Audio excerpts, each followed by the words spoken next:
चपटे कृमि कहते हैं। क्या कहते हैं? चपटे कृमि।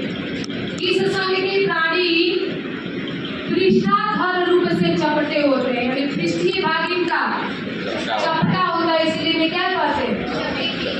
चपटे कृमि।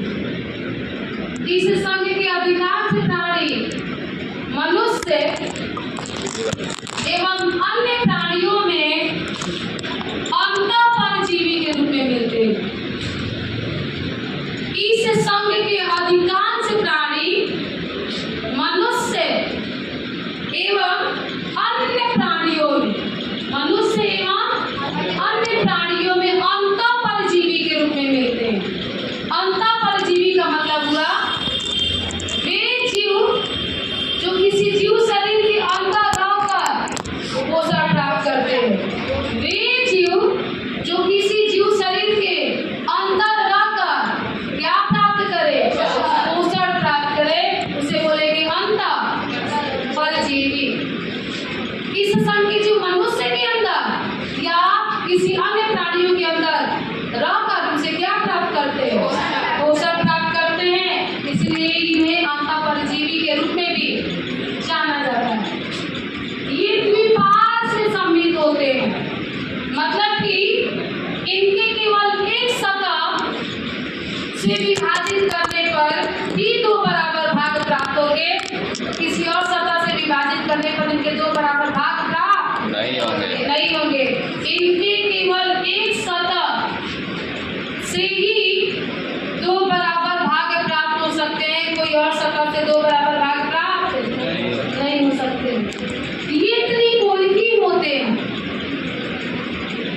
मतलब कि इनका शरीर 3 जन्मस्तरों से होता है।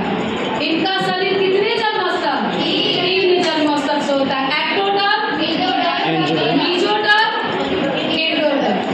Ectoderm, mesoderm, endoderm.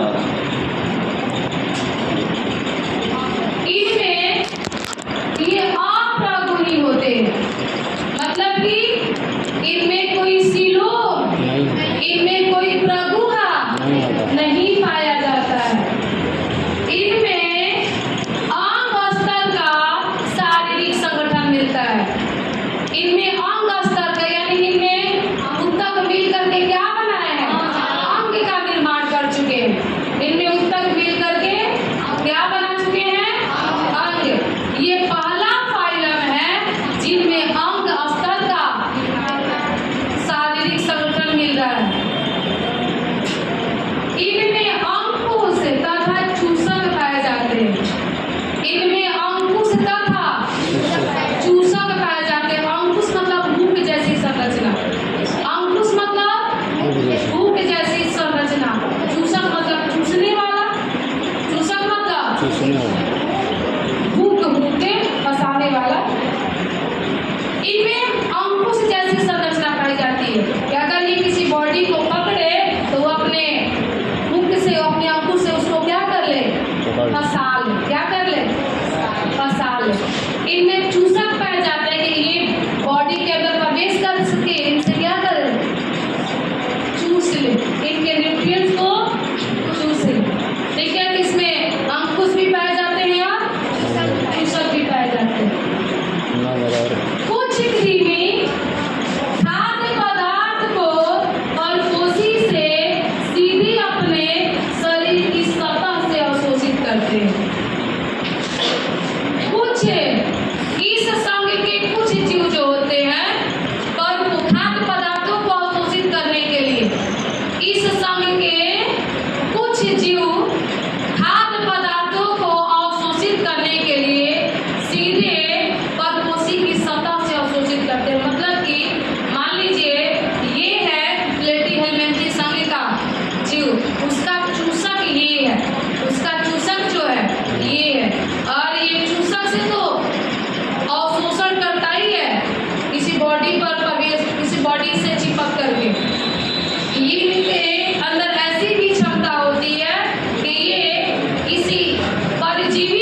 इनमें नर मादा अलग नहीं होते हैं, यानी एक ये उभयलिंगाश्रयी प्राणी है, क्योंकि इनमें नर एवं मादा दोनों अंग एक ही शरीर पर मिलते हैं। इनमें फर्टिलाइजेशन जो होता है इंटरनल होता है, यानी नर युग्मक और मादा युग्मक का संलयन जीव शरीर के अंदर होता है। इनमें इनके परिवर्तन में बहुत सी लार्वा अवस्था पाई जाती है।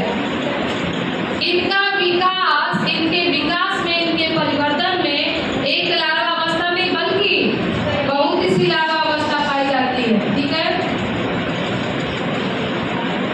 इस संघ का एक महत्वपूर्ण जीव है जिसका नाम है प्लेनेरिया। इस संघ का महत्वपूर्ण जीव कौन है? प्लेनेरिया। और प्लेनेरिया में पुनरुद्भवन की असीम क्षमता होती है। पुनरुद्भवन मतलब रीजेनरेशन। पुनरुद्भवन का मतलब क्या होता है? इनमें पुनरुद्भवन की असीम क्षमता होती है, यानी इस ब्रह्मांड में, इस यूनिवर्स में पुनरुद्भवन की सबसे ज्यादा क्षमता प्लेनेरिया में ही मिलती है। ये पुनरुद्भवन क्या है?